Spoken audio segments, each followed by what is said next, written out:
I arrived home early one evening, hoping to surprise my girlfriend. Instead, I overheard her laughing about her affair. That was the moment my world shattered. I'm 27, and for almost 3 years, I believed my girlfriend Kay and I had something genuine. We weren't flawless, but we were a unit, or so I thought. I worked long hours as a software developer for a burgeoning startup. The job was intense, late nights, strict deadlines, and constant pressure, but it paid well enough to provide us a comfortable life in a small downtown apartment. Kay was completing her degree while working part-time as a teaching assistant. Life was hectic, juggling my job and her studies. We didn't always have ample time for one another, but I believed we were making it work. Sure, we had occasional disagreements like any couple, but nothing seemed unusual. I trusted Kay, perhaps excessively, and because of that, I overlooked the subtle hints I now regret ignoring. Kay had been distant recently, but I attributed it to her final exams. She frequently came home late, claiming she was at the library or collaborating on group projects. I didn't suspect anything. I even admired her commitment to finishing her degree. When she offered excuses to avoid our regular date nights or forgot minor details like returning my calls, I assumed it was stress. After all, I wasn't faultless either. My demanding job often pulled me away from her, so who was I to criticize? That's why last Tuesday was such a shock. My boss had a late meeting cancellation, and I left work earlier than usual. It was a rare chance to surprise Kay with a quiet evening together. I picked up her favorite takeout on my way home. Thai food from that small restaurant she loved, but seldom indulged in. The anticipation of seeing her face light up brought a smile to my face. I parked outside our building, grabbed the food, and headed upstairs. I remember feeling optimistic, even happy, a rare emotion during such a stressful period. However, as I approached our apartment door, I noticed something odd. The door was slightly ajar. My heart skipped a beat. Kay wasn't careless, especially about locking the door. A flurry of thoughts raced through my mind. Was she all right? Had something happened? Cautiously, I pushed the door open and stepped inside. That's when I heard voices. Kay's voice, clear and unmistakable, along with a man's. Initially, I assumed one of her friends had dropped by, but their conversation's tone didn't fit that scenario. It wasn't casual or platonic. It was intimate. I crept closer, my heart pounding harder with each step. "He has no clue," Kay said, laughing. "He's always working, so it's simple to get away with. Even if he suspected, I could easily talk my way out of it. He trusts me that much." The man chuckled in response.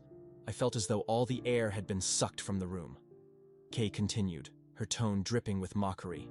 "It's almost pathetic how oblivious he is. He's so consumed by work, he doesn't even realize what's happening." I stood there, gripping the takeout bag so tightly my knuckles whitened. My mind raced. Was this actually happening? Was I misinterpreting the situation? But then the man spoke. "As long as it benefits us, who cares? It's not like you're ever going to get caught." That sealed it. There was no misconstruing those words. My girlfriend, the woman I had shared my life with for 3 years, was cheating on me and laughing about it in our apartment. A wave of emotions washed over me: fury, heartbreak, humiliation. I wanted to storm in, confront them, demand answers. But as I stood there, frozen, another thought emerged. What purpose would that serve? Nothing could erase the betrayal I had just witnessed. Instead, I quietly retreated from the apartment, closing the door as gently as possible. I descended the stairs in a daze, got into my car, and drove away. I didn't even have a destination in mind. My hands trembled, my vision blurred. It felt like the world was spinning out of control. That night, I crashed at a friend's place. I didn't divulge much, simply stating that I needed somewhere to stay. I spent the night staring at the ceiling, replaying the conversation I'd overheard. Every word cut deeper, confirming that the life I believed I had was a fabrication. The next morning, I made a decision. I blocked Kay on everything: phone, social media, email. I didn't even afford her an opportunity to explain. Why should I? She had made it abundantly clear how little she respected me.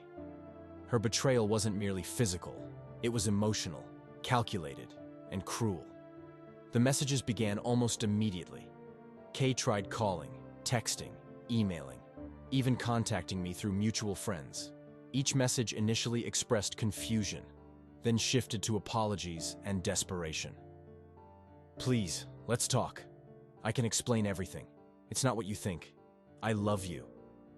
But it was precisely what I thought. There was no misunderstanding what I had overheard. Kay wasn't simply cheating. She was mocking me behind my back, treating me like a joke. In the following days, I immersed myself in work. It was my only coping mechanism. However, even as I attempted to bury myself in coding and deadlines, the betrayal lingered.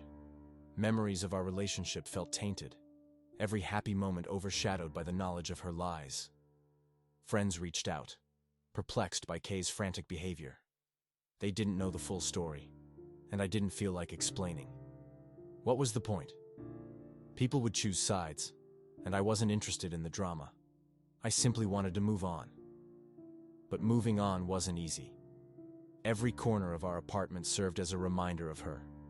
The bookshelf we had assembled together, the photographs on the walls, the sofa where we binge-watched our favorite shows. It all felt like a cruel mockery of the life I believed we shared. Eventually, I decided to move out. I located a new place across town, smaller and simpler, but free of painful memories. One evening, a mutual friend, Lisa, called. "You know, Kay's been devastated," she said. "She keeps insisting it was a mistake, and that she loves you." I let out a bitter laugh. A mistake is forgetting your anniversary. What she did was a choice. Lisa paused. "She's begging for another chance. She says she'll do anything. She made her choices," I stated firmly. "Now she has to live with them, and so do I." In the ensuing weeks and months, I concentrated on rebuilding my life. Therapy proved immensely helpful. Speaking with someone unfamiliar with Kay or our history allowed me to process my emotions without judgment. I learned to stop blaming myself for her actions. The issue wasn't my demanding work schedule or my trusting nature. The problem was her lack of integrity. Gradually, I found peace. It didn't arrive all at once, but little by little, the pain subsided.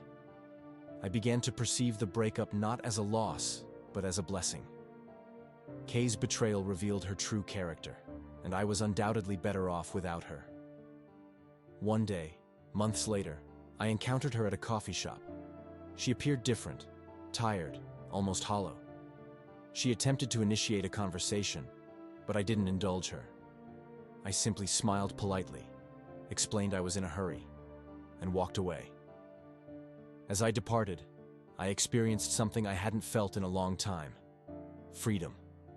Kay might have shattered my trust, but she hadn't broken me. For days, I ignored her calls, texts, and every attempt she made to contact me. Every single notification from her felt like a stab in the gut, a painful reminder of the betrayal that had shattered everything I thought I knew about our relationship. I didn't need to hear her excuses, her desperate apologies, or her manipulative pleas for understanding. I wasn't interested.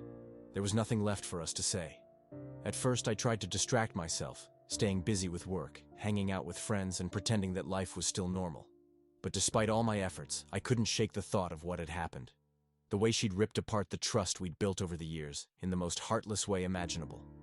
Mutual friends tried to intervene, reaching out to me, concerned, saying that Kay was losing it and desperate to talk. They told me she was unraveling, that she regretted what happened and was begging for a second chance.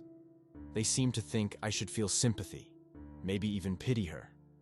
But I wasn't interested in saving her or in any of her melodramatic attempts to make me feel guilty. I had given her everything, and she threw it all away for a fleeting moment of passion with someone else. About a week later, I found out who the guy was. The news hit me like a sledgehammer, and I felt the air leave my lungs. It wasn't just some random fling, some nameless guy she'd met at a bar. No, it was worse. It was someone I knew, someone I worked with. His name was Chris, a guy I'd seen around the office for years, someone I'd always considered just a colleague. He'd been a friendly face in the break room, someone I'd spoken to about work matters and casual stuff. Never in a million years did I suspect that behind all that was the seed of my relationship's destruction. The betrayal wasn't just personal, it was professional. This wasn't some stranger who had walked into my life and torn it apart. This was someone I had trusted, someone I had worked with every day, someone I had seen as part of my circle. This was someone who had no business crossing that line. As soon as I found out, everything about our relationship shifted. It wasn't just about my feelings for her anymore. It was about the deceit, the violation of trust that reached into every part of my life. My work, my personal connections, my peace of mind. Suddenly, all the little things I had brushed off in the past started to make sense. There were those strange offhand comments Kay had made about him, the way she casually mentioned Chris at dinner, or that time she suggested we all go out for drinks and invite him along. At the time, I thought nothing of it, but now, looking back, it was like the pieces of a puzzle falling into place. How did I not see it sooner? But the worst part, the truly gut-wrenching part, was the revelation that Chris wasn't just betraying me, he was living a double life too. He had a girlfriend, someone who had been completely unaware of his affair with Kay. They were both lying to their partners, both playing a twisted game of deceit, both pretending to be faithful while carrying on with their betrayal in the shadows. The realization made my stomach turn. For a moment, I thought about confronting Chris at work, calling him out in front of everyone, exposing the truth for all to see. But then I stopped myself. What good would that do? Would it make me feel better to stoop to their level and create a scene? No. I had to take a smarter approach. Instead of letting anger control me, I decided to handle things with some dignity. I went to HR. I laid out everything, every detail, every moment I had learned about their affair. I wasn't just telling them about a personal betrayal. I was telling them how it had infected the workplace, how it had blurred the lines of professionalism. Chris had crossed boundaries in more ways than one, and I wanted to make sure there were consequences. The fallout was swift. The news spread through the office faster than I expected, and before HR even had a chance to take action, Chris's girlfriend found out. She was understandably devastated and furious. She confronted him immediately, and by the end of the week, his reputation was in tatters. He was fired, his career ruined, and I had no sympathy for him. What had he expected? To live a lie forever? As for Kay, though, she didn't give up that easily. She couldn't just let it go. She found out where I was staying, at a friend's house, and showed up one evening, pounding on the door, desperate to talk. My friend didn't know what to do. He asked me what I wanted, and I told him reluctantly to let her in. I wasn't ready to face her, but I knew she wouldn't leave me alone until I did. When Kay walked into the room, she was a wreck. Her hair was messy, her makeup smeared, and her eyes were red and swollen from crying. She looked nothing like the woman I had once loved. She was broken, fragile, almost unrecognizable, and yet, despite everything, I could see she still thought she could get away with it. She launched into a flood of apologies, trying to explain her actions. "It wasn't what it looked like," she said, her voice shaking. "I was confused. It was a mistake. He didn't mean anything to me." But the words felt hollow, empty. She couldn't even admit to the truth. Instead, she danced around it, trying to twist the story, manipulate me into doubting what I already knew. She was lying to my face, just like she had lied to me for months. Finally, I couldn't take it anymore. I cut her off, my voice calm but firm. "I heard everything," I said, looking her straight in the eye. "I was there that night. I heard you laughing about me, making fun of me behind my back." Her face went pale. She stumbled over her words, her voice breaking as she tried to explain herself. But there was nothing left to say. The damage had been done, and no amount of excuses could undo it. I stood up, walked to the door, and opened it. "We're done," I said, my voice unwavering. She broke down completely, sobbing uncontrollably, begging me to forgive her, pleading for a chance to fix things. But I couldn't. I wouldn't. I had given her everything, my trust, my love, my time, and she had destroyed it all. The woman I thought I knew had turned into someone I no longer recognized.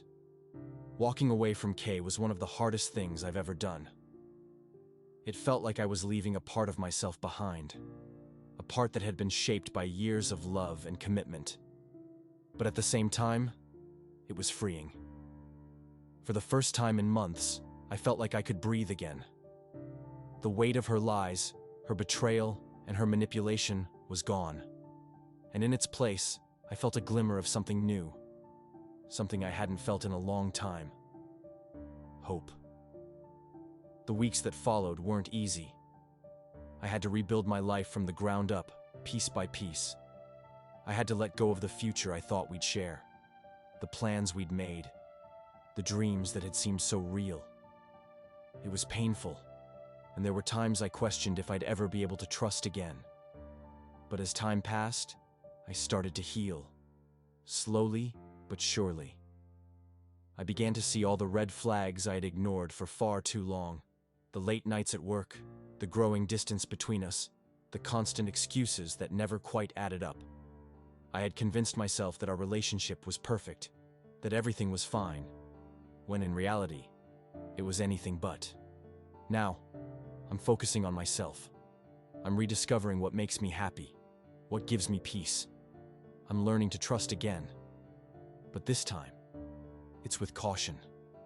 I know that not everyone is going to betray me, but I also know that I deserve better than what Kay gave me. I'm taking my time rebuilding my confidence and learning that my worth isn't tied to someone else's actions. This experience taught me the power of resilience. People can be selfish, cruel, and manipulative, but they can also be strong, determined, and capable of healing. I'm not the same person I was before. I'm stronger, wiser, and I know my value now. Thank you for listening to my story. If you've been through something similar, I'd love to hear your thoughts. Please leave a comment below, and don't forget to like and subscribe for more stories like this one. And remember, no matter how deep the betrayal, you always have the power to move forward.